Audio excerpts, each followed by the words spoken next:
नमस्कार, मैं हूं अनुज। आज के मुख्य समाचार में आपका स्वागत है। ग्रीन हाइड्रोजन से जुड़ी 40 अड़चनों की पहचान। केंद्र सरकार ने ग्रीन हाइड्रोजन मिशन की राह की 40 अड़चनों को चिन्हित करते हुए उन्हें चरणबद्ध तरीके से दूर करने का मसौदा तैयार किया है। नवीन व नवीकरणीय ऊर्जा मंत्रालय MNRE ने इन 40 अड़चनों को 15 वर्षों में दूर कर ग्रीन हाइड्रोजन को सफल बनाने की योजना बनाई है। इन अड़चनों को दूर करने के लिए जो प्रोजेक्ट तैयार किए जा रहे हैं उन्हें अलग अलग अवधि में पूरा करने की योजना है। इनमें से कुछ को 5 वर्षों के भीतर तो कुछ को 8 वर्षों में और अंतिम अड़चनों को 15 वर्षों में पूरा किया जाएगा।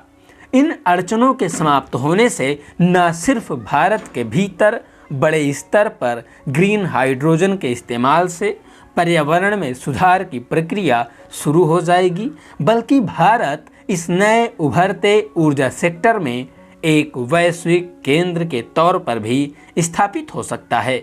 कैबिनेट की तरफ से जनवरी 2023 में ग्रीन हाइड्रोजन मिशन को मंजूरी दी गई थी। बिजली और MNRE मंत्री RK सिंह ने ग्रीन हाइड्रोजन मिशन की तैयारियों को लेकर एक उच्च स्तरीय समीक्षा बैठक की।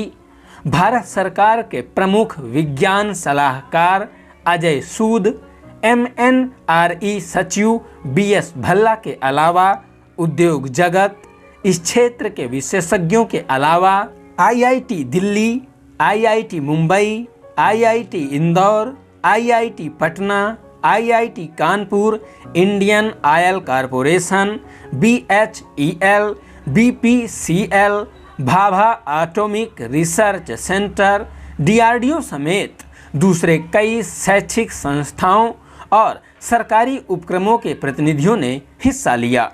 इसमें मुख्य तौर पर ग्रीन हाइड्रोजन मिशन की तैयारियों को लेकर चर्चा हुई।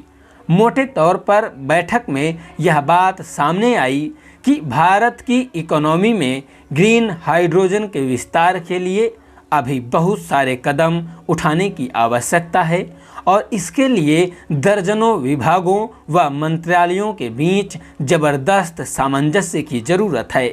भारी भरकम निवेश के साथ निजी सेक्टर की भागीदारी भी बढ़ानी होगी। अगले 6 से 7 सालों में 8 लाख करोड़ रुपए के निवेश की उम्मीद। यह बात भी सामने आई कि इलेक्ट्रोलाइजर्स की क्षमता को बढ़ाने पर सबसे ज़्यादा ध्यान देने की ज़रूरत है। इसके बगैर ग्रीन हाइड्रोजन की कीमत को कम करना मुश्किल होगा। सनद रहे कि पिछले वर्ष की शुरुआत में केंद्र सरकार ने जिस ग्रीन हाइड्रोजन मिशन को मंजूरी दी थी उसके तहत वर्ष 2030 तक देश में ग्रीन हाइड्रोजन उत्पादन की क्षमता 50 लाख टन सालाना करने का लक्ष्य रखा गया है। सरकार की तरफ से बताया गया था कि इस सेक्टर में अगले 6-7 वर्षों में 8 लाख करोड़ रुपए का निवेश होगा और 6 लाख लोगों को रोजगार मिलेगा। भारत के पास ग्रीन हाइड्रोजन क्षेत्र में वैश्विक अगुवा बनने का मौका। मंत्रालय की तरफ से व्यापक विमर्श के बाद तैयार यह प्रेजेंटेशन दिया गया जिसमें 40 प्रमुख अड़चनों के बारे में बताया गया। ये अड़चनें उत्पादन, स्टोरेज, ट्रांसपोर्ट, सुरक्षा जैसे क्षेत्रों में हैं।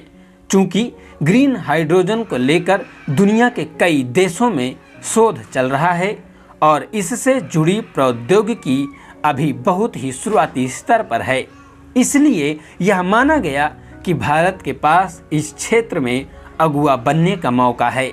ऐसे में ग्रीन हाइड्रोजन मिशन से जुड़ी ऐसी परियोजनाओं का चयन किया गया है जिन्हें मिशन मोड में 5 वर्षों के तहत पूरा किया जाना है।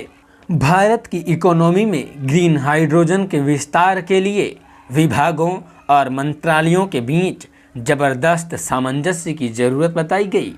करना होगा भारी भरकम निवेश, बढ़ानी होगी निजी सेक्टर की भागीदारी। जनवरी 2023 में मिशन को दी गई थी मंजूरी। यदि आप ग्रीन हाइड्रोजन मिशन के बारे में अधिक जानकारी चाहते हैं तो कमेंट सेक्शन में वीडियो का लिंक दिया जाएगा, आप उस वीडियो को जरूर देख सकते हैं। इसी के साथ आज के समाचार समाप्त हुए। बहुत बहुत धन्यवाद।